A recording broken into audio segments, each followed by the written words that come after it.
that young people want to change the world, and it's part of what Piaget, the developmental psychologist Piaget, called the messianic stage.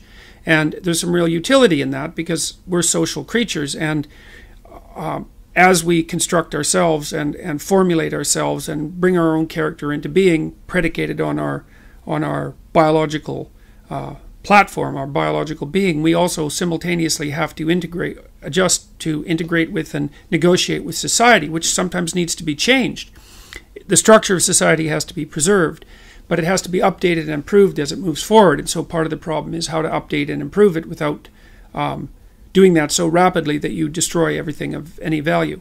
So the problem I have with the Marxist perspective, and I've had this problem with it for a long time, is that I don't think that you should trust people whose primary goal when they're attempting to change the world for the better is to change other people. And you can tell who those people are because they're always blaming other people, and they're looking for victims. They're looking for perpetrators and victims, and then they're going off to stop the perpetrators. And I think that's wrong, because as Alexander Solzhenitsyn said, he's a great Russian writer who helped bring down the Soviet Union, he said, the line between good and evil runs down every human's heart. So the real battle, as far as I'm concerned, and I think this goes along with the tradition in which John Stuart Mill is firmly placed in, is that to overcome tyranny and malevolence and chaos and nihilism and the desire to bring everything to a halt, you have to repair the fissures and the rift that's in your own soul, basically. And that means that you have to confront the evil that lives in your own heart. And there's a statement from the New Testament that I think is very much apropos with regards to this particular idea. And this is part of the Sermon on the Mount, which is a central text in the Western tradition. I would say obviously central to Christianity, but central to everything that Western civilization has built. And so Christ says to his followers, "Why beholdest thou the mote that is in thy brother's eye, but considerest not the beam that is in thine own eye? Or how wilt thou say to thy brother, Let me pull out the mote out of thine eye? And behold, a beam is in thine own eye. Thou hypocrite, first cast out the beam out of thine own eye, and then shalt thou see clearly to cast the mote out of thy brother's eye." As far as I can tell, when you exist in that state, even moment by moment, your life is imbued with a sense of meaning, and that sense of meaning can help you transcend suffering. The philosopher Nietzsche said, "He who has a why can bear anyhow. He who has a why can bear anyhow." And so Nietzsche's idea was that if there was purpose in your life of sufficient grandeur, that not only could the suffering in life be accepted, but maybe it could even be appreciated. Like it could be that you're willing to bear the burden of being because of the exciting things that you can do with being, the things you can build and the things that you can bring about. And that might be the highest imaginable state of being. And that's a form of paradise. But it's not a paradise that you attain by transforming others. It's a paradise that you attain by transforming yourself. And that's a very difficult thing to do. And it's a very frightening thing to do, because it means that you're retooling your soul. And that's a job for that's the job for a forthright and honorable person. And it's an exciting enough task so that it will keep you occupied for the rest of your life. And then magical things will happen to you while you're doing it. And the world will arrange itself around you in the most wonderful way, in a musical way, so that every part of what you're experiencing plays off against every other part in a manner that has meaning embedded in every aspect of it.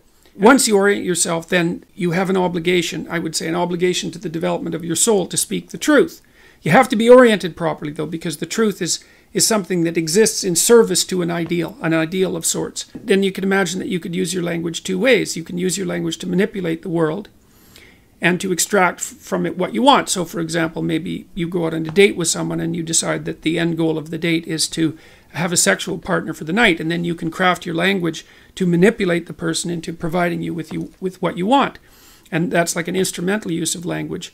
But the problem with that, there's many problems with that, but one of them is that what if your idea about what you should want is wrong? Like maybe that's not the way to treat someone that you're on a date out on a date with. Maybe you're minimizing and reducing the interactions between you from what could be a healthy and elevated state of interaction and discourse to something that's basically the pursuit of impulsive pleasure, and maybe that's not good for you next week and the week after and a month down the road. Maybe orienting yourself towards impulsive pleasure is a very bad idea.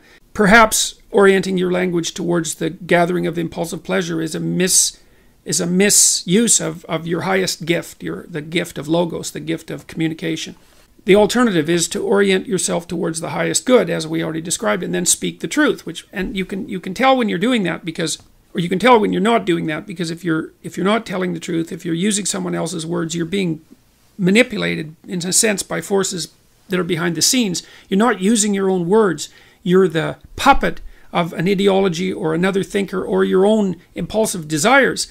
And you can tell when you're speaking like that because it makes you feel weak. It makes you feel weak and ashamed. And you can localize that feeling physiologically. If you listen to yourself talk, you can tell when you're speaking properly, you will experience a feeling of integration and strength. And when you're speaking in a deceitful or manipulative manner, you'll feel that you're starting to come apart at the seams. And what you need to do is practice only saying things that make you feel stronger. And that'll mean, to begin with, that you'll notice that almost everything you say is a lie. It's either a lie or someone else's words. It's very hard to find your own words, but you don't actually exist until you have your own words.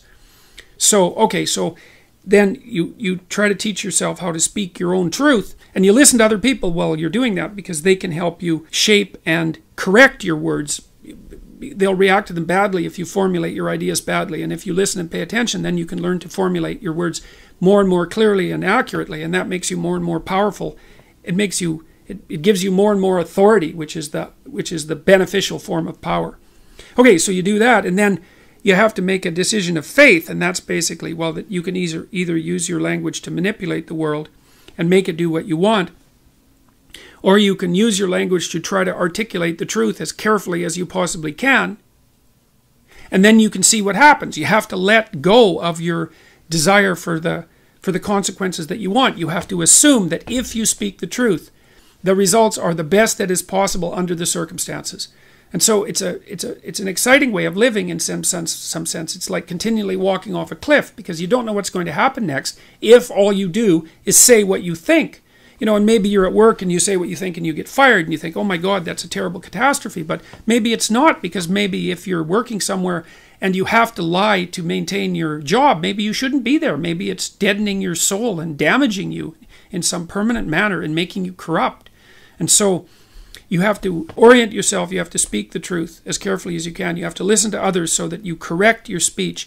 And then you have to allow the consequences that ensue to unfold as they will. That's the ultimate act of faith, I would say. And that's what you do if you belong to Truth University. And then you need to educate yourself. And then you need to shoulder your responsibility. Responsibility is a good thing because it makes you strong. To bear up under it makes you strong. You can turn yourself you can free yourself from your strings and turn yourself into a genuine individual. And then you can shoulder the world.